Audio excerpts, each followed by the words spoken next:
Hello friends, स्वागत है आपका अपने यूट्यूब चैनल ग्रोइंग स्टडी में। तो आज अपन देखेंगे आर्टिकल 44। ठीक है, अनुच्छेद 44। अपन क्या देख रहे थे? डीपीएसपी। ठीक है, director principal of state policy. DPSP अपन समझ रहे थे, तो अपन ने सब देख लिया। आर्टिकल 43 तक अपन ने समझ लिया। और डीपीएसपी क्या होते हैं, कहाँ से लिए गए, अपन ने पिछली वीडियो में देख लिया। उसकी लिंक मिल जाएगी डिस्क्रिप्शन में, पूरी इंडियन पॉलिटी की मिल जाएगी। ठीक है, और MPGK की सीरीज चल रही है, उसकी भी लिंक मिल जाएगी डिस्क्रिप्शन में। ठीक, तो अपन को आज क्या देखना है? आर्टिकल 44 जो इम्पोर्टेंट है। ठीक है, और अपने कितने हैं? 36 से लेकर कितने तक है? 51 ए तक। ये क्या है अपने पूरे डीपीएसपी है। ठीक है, तो अपन ने 43 तक यानी 43 तक देख लिया। अब अपन देखेंगे 44, अनुच्छेद 44 जो इम्पोर्टेंट है, मोस्ट इम्पोर्टेंट है, क्योंकि इसमें है समान नागरिक संहिता। ठीक है, समान नागरिक संहिता, यूनिफॉर्म सिविल कोड, ये याद रखना है। ठीक है, जैसे क्या होती है दंड संहिता, जैसे समान दंड संहिता होती है। ठीक है, इंडियन पेनल कोड वगैरह जो है दंड संहिता, उसके तहत पूरे इंडिया में एक ही तरीका दंड दिया जाता है। मर्डर के लिए अगर किसी को फांसी है तो ठीक है, तो इंडिया से कहीं से भी कोई व्यक्ति रिप्रेजेंट कर रहा है, मतलब कहीं का भी है, जैसे यूपी का है, बिहार का है, ठीक है, अगर उसने मर्डर किया है तो पूरे इंडिया में जो कानून है उसी के हिसाब से उसको सज़ा मिलेगी। ठीक है, ऐसा नहीं है कि यूपी का तो उसके अलग से, या मुस्लिम ने मर्डर किया है तो उसका अलग से वो किया जाएगा, और जो हिंदू ने किया है या ईसाई ने किया है तो उसके लिए। लेकिन नहीं, क्या है, समान है पूरे इंडिया में। क्या है वो चीज़? समान है। समझ रहे? इंडियन पेनल कोड जो दंड संहिता है। और भी चीज़ें हैं, जैसे चुनाव के लिए आचार संहिता लगती है, तो वो सभी पूरे देश में समान रहती है। बोल देते हैं 24 घंटे या 48 घंटे पहले चुनाव बंद, मतलब चुनाव का प्रचार बंद। ठीक है, तो वो क्या है? समान आचार संहिता बोलते हैं जैसे अपन, तो वो लग जाती है। तो ऐसे ही है समान नागरिक संहिता। ठीक है, जब ये लागू हो जाएगा, अभी लागू नहीं हुआ है इंडिया में समान नागरिक संहिता, इसको लागू करने की प्रोसेस चल रही है। ठीक है, तो ये क्या है? समान नागरिक संहिता जैसे अपने सभी जगह जो अपने वो रहते हैं दंड संहिता वगैरह, उसी तरह से का मतलब क्या है? या समान नागरिकों के लिए इसको समान बना दिया जाए कुछ कंडीशनों में। कुछ कंडीशन कौन कौन सी हैं देखो, जैसे विवाह है, तलाक है, वसीयत है। ये तीन चीज़ें मेनली इंपॉर्टेंट है। ठीक है, इस समान नागरिक संहिता में इन तीन चीज़ों का ज़्यादा जिक्र किया जाता है। गोद लेना, ये भी है, और भी एक दो चीज़ें हैं, बट मेनली ये तीन चीज़ें, इनको याद रखना: विवाह, तलाक और वसीयत। ठीक है, इसी पे लेके कंट्रोवर्सी होती रहती है। ठीक है, यूनिफॉर्म सिविल कोड, समान नागरिक संहिता, तो इसको भी समान बनाने की कोशिश कर रही है गवर्नमेंट। ठीक है, उसने क्या, जब संविधान बन रहा था उस टाइम पे नहीं कर सकते थे, क्योंकि इसमें क्या विवाह वगैरह है, तो मुस्लिम तरीके के विवाह अलग हैं, ईसाई के अलग हैं, हिंदुओं के अलग, तो वो सब चीज़ें। ठीक है, ऐसे ही तलाक। तो उसने जब संविधान अपना बन रहा था, आज़ाद हुए थे, तब दंगे फसाद हो रहे थे हिंदू मुस्लिम, तो उस टाइम पे इसको नहीं लागू कर सकते, नहीं तो और कंडीशन ख़राब हो सकती थी। ठीक है, लेकिन आज क्या है, इतनी आसानी से कर भी नहीं सकते, इसलिए प्रोसेस चल रही है। अब इसको यूनिफॉर्म सिविल कोड पूरे इंडिया में लाया जाए।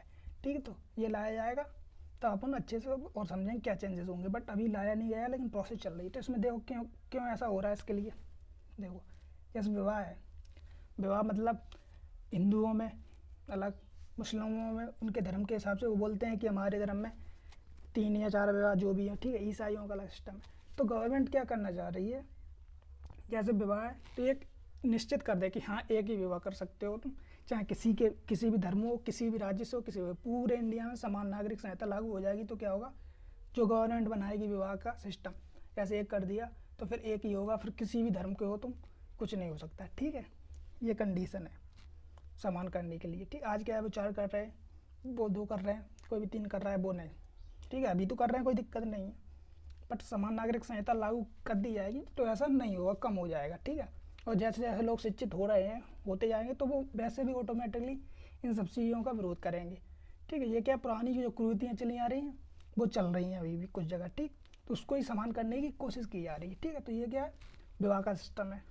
ठीक, तो विवाह का जब सिस्टम बनाई गवर्नमेंट, तो एक निश्चित कर देगी, एक या दो जो भी हो वो करेगी। ठीक है, लेकिन उसमें क्या, ये चेंजेस नहीं करेगी। क्या चेंजेस नहीं कि तुम्हारी जो रीतियाँ, तुम किस तरीके से विवाह कर रहे हो, हिंदुओं में 7 फेरे लेके किए जाते हैं, वो चीज़ ख़त्म नहीं करेगी। ठीक है, मुसलमानों में जैसे कुछ किया जाता है, उनका प्रोसेस जैसा वो चलता रहा, कोई ईसाइयों में जैसा रहता है, सिक्कों में, वो सब चीज़ रही, तुम्हारी जो रीतियाँ वो नहीं बदल दी जाएंगी। ठीक है, ये याद रखना।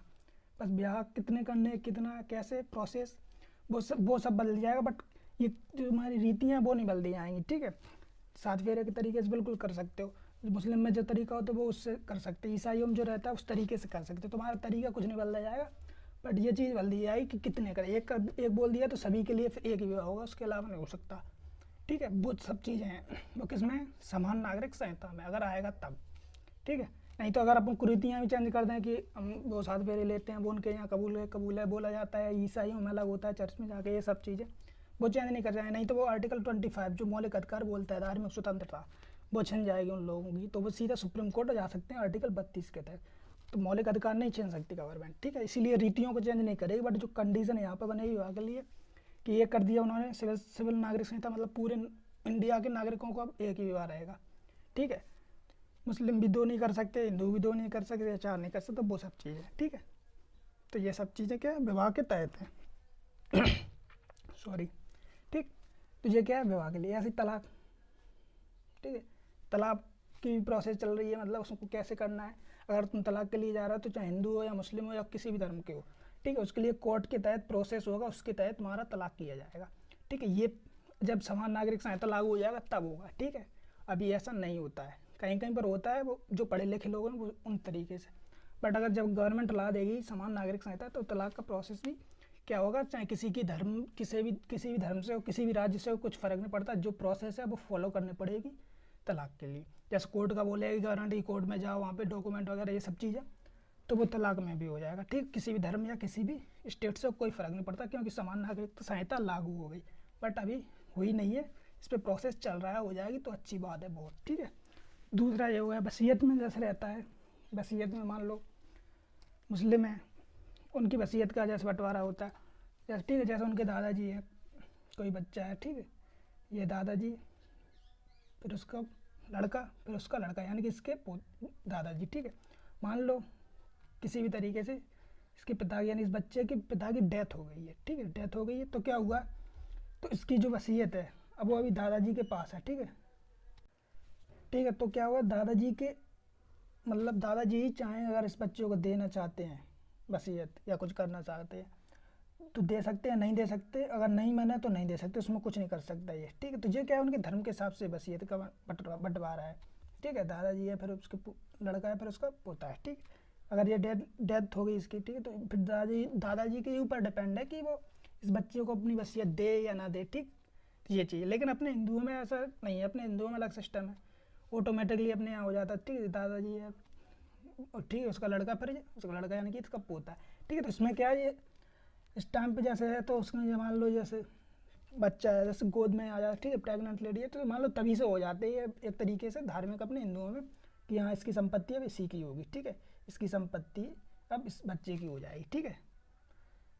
या अगर इसकी मान लो डेथ भी हो जाती तो कोई नहीं, तो जो दादाजी की संपत्ति है वो डायरेक्टली अब इस बच्चे के पास हो जाती है। अपने ऐसा हिंदुओं में चलता है, ठीक है, लेकिन उनके में क्या थोड़ा अलग है। तो ये सब चीज़ें क्या अलग अलग तरीके की हैं, तो ये इस चीज़ को ही समान नागरिक संहिता बोलते हैं, उसको समान करना, ठीक है।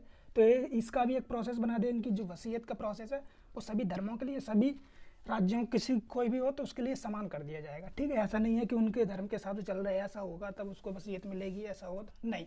कोर्ट के तरीके से, गवर्नमेंट के तरीके से जो होगा उसी के तहत से होगा, चाहे किसी भी धर्म से हो, ठीक। तो ये सब चीज़ें ऐसे गोद लेने का तो ये इतना इंपॉर्टेंट नहीं, बट ये 3 समझ लो, ठीक है, क्योंकि मेनली ये 3 ही आते हैं जब समान नागरिक संहिता की बात होती है तब, वैसे और भी हैं 1-2, ठीक है। तो समान नागरिक संहिता समझ में आया होगा, क्या होता है यूनिफॉर्म सिविल कोड, ठीक है। ये अभी प्रोसेस चल रही है, इसको देश में लागू करने की गवर्नमेंट करेगी, ठीक है। ये सब चीज़ें, और जो लोग पढ़े लिखे हैं आगे, आजकल जो पढ़े लिखे आ रहे हैं लोग वो भी समझ जाएंगे, ठीक है।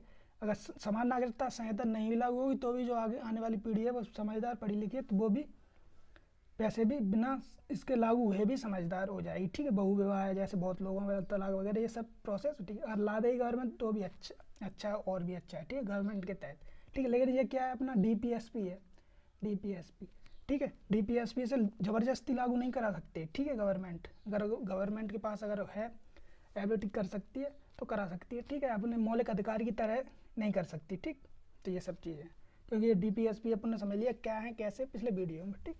तो समान नागरिकता संहिता समझ में आई हुई, यही चीज़ है इसमें, यूनिफॉर्म सिविल कोड, ये इंपॉर्टेंट है, मोस्ट इंपॉर्टेंट है, आर्टिकल 44, ठीक है, याद रखना है।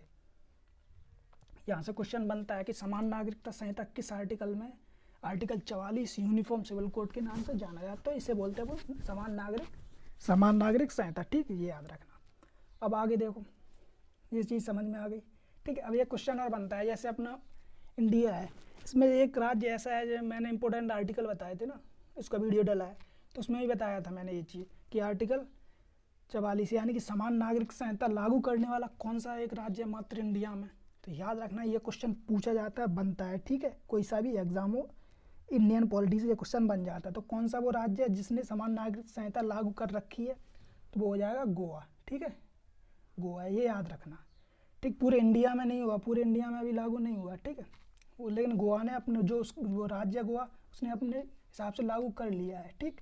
तो ये याद रखना, तो वो सब चीज़ें, तो ये याद रखना, ये वाला क्वेश्चन बन जाता है।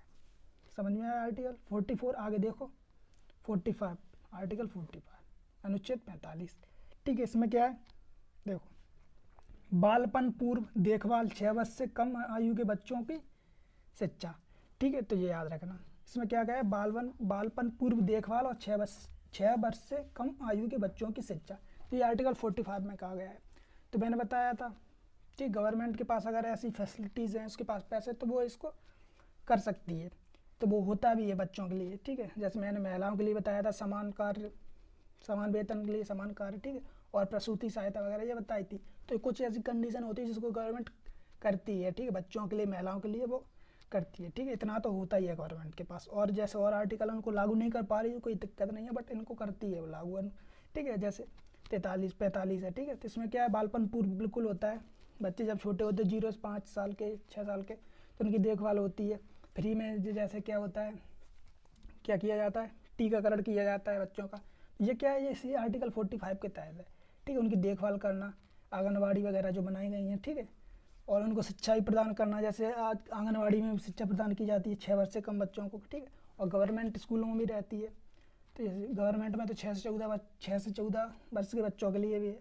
तो ये सब चीज़ें किसमें, आर्टिकल 45 में। तो मैंने तीन आर्टिकल बताए थे, 21 का, 45 और 51 का, जो अपने मौलिक कर्तव्य है उसमें है, शिक्षा से संबंधित, बच्चों की शिक्षा से संबंधित, ठीक है। तो ये याद रखना, ठीक है। 45 में यही है, बालपन पूर्व देखभाल, मैंने बच्चा छोटा है उसकी देखभाल करना, वो क्या गवर्नमेंट की जिम्मेदारी है एक तरीके से, लेकिन फोर्सफुली नहीं कर सकते कि गवर्नमेंट को ही जिम्मेदारी लेनी पड़ेगी। गवर्नमेंट अगर के पास है फैसिलिटीज़, रुपए पैसे हैं, तो करती है, और गवर्नमेंट इतना तो करती है, हर जगह आंगनबाड़ी हॉस्पिटल मिल जाएंगे, और फ्री में होता है बच्चों का टीकाकरण, ये सब चीज़ें, ठीक है। तो ये सब चीज़ें क्या आर्टिकल 45 में। आगे देखो आर्टिकल 46, ठीक है।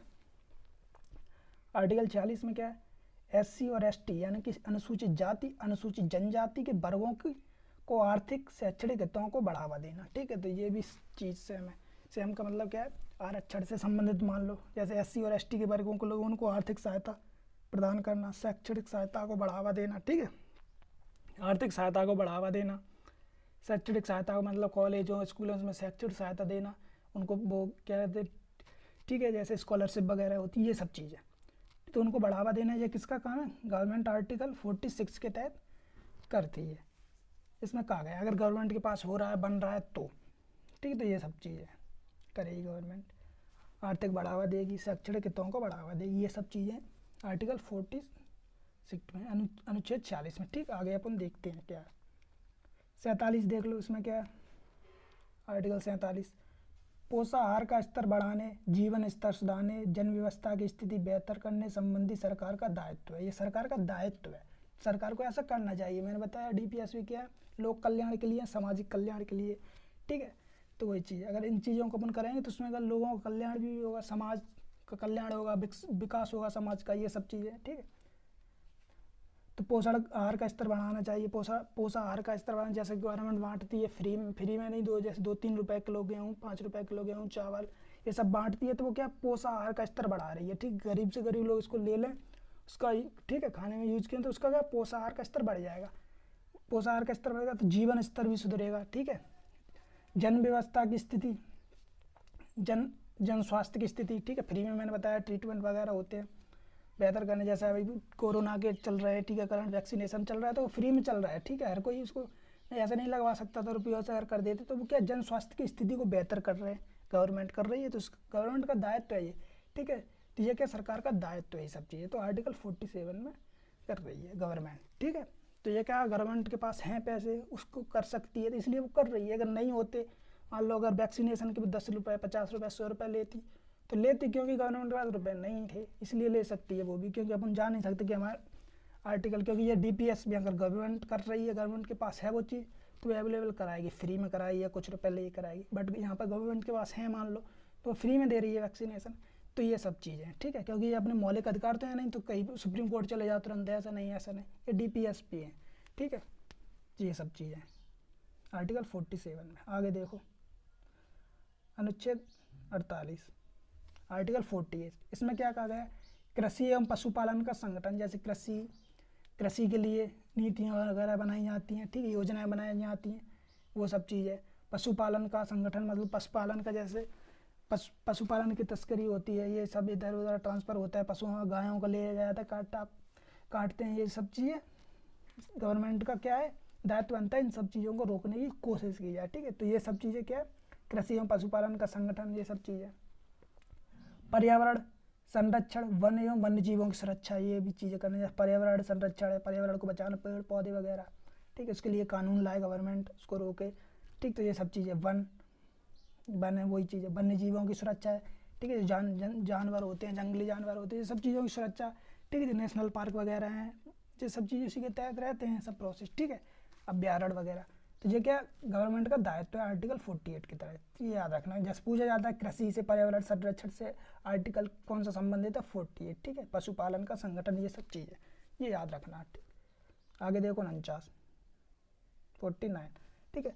इसमें क्या गया, स्मारकों तथा राष्ट्रीय महत्व के स्थानों एवं वस्तुओं का संरक्षण, ठीक है। तो ये क्या है, जैसे स्मारक है, पुराने मंदिर है, मस्जिद है, राष्ट्रीय महत्व के लिए जिनका स्थान बहुत इंपॉर्टेंट है देश में, ठीक है, जैसे ताजमहल वगैरह है, ठीक, कुतुब मीनार वगैरह है, मंदिर है अपने बहुत पुराने, ठीक, साउथ में मंदिर है, रामेश्वरम वगैरह बहुत से ऐसे, इनको क्या संरक्षण प्रदान करना, तो ये क्या गवर्नमेंट का दायित्व होता है, ठीक।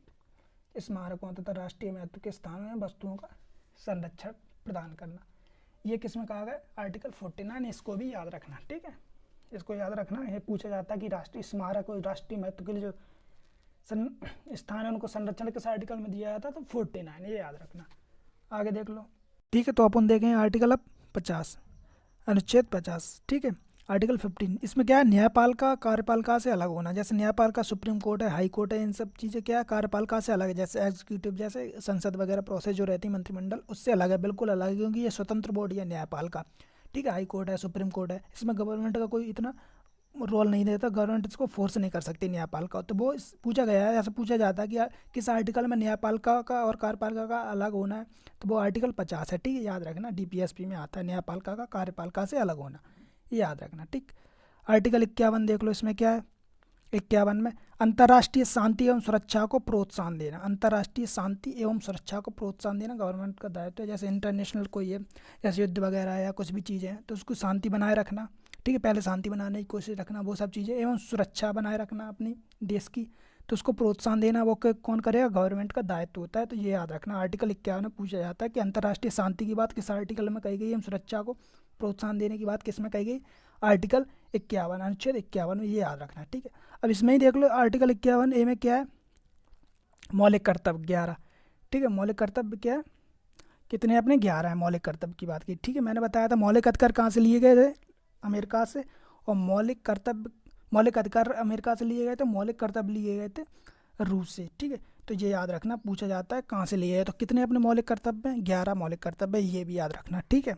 अब कौन कौन से हैं वो भी अपन देख लेंगे अगले वीडियो में, ठीक है। वैसे तो सभी को मालूम होने चाहिए कौन कौन से होते हैं, अपना भी तो दायित्व बनता है, अपना भी तो कर्तव्य बनता है कि किन किन चीज़ों का, जैसे अपनों को राष्ट्रीय गान का सम्मान करना चाहिए, ठीक है, जो अपने देश का तिरंगा है उसका सम्मान करना चाहिए, पर्यावरण संरक्षण वगैरह इन चीज़ों को बचाए रखने को अपना भी कर्तव्य इनको बनाए रखना चाहिए, यही सब चीज़ें अपने मौलिक कर्तव्य में, ठीक है। तो ये समझ लेना वैसे भी, ठीक है।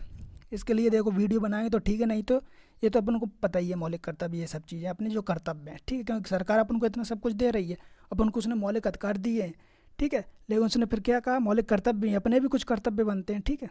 उसमें एक लास्ट में जोड़ा गया था, जैसे शिक्षा प्रदान करना, माँ बाप को अपने बच्चों को शिक्षा प्रदान करनी चाहिए, ठीक है, 6 से 14 वर्ष के बच्चों को, तो वो भी किसी में मौलिक कर्तव्य में आ जाता है अपना, ठीक है।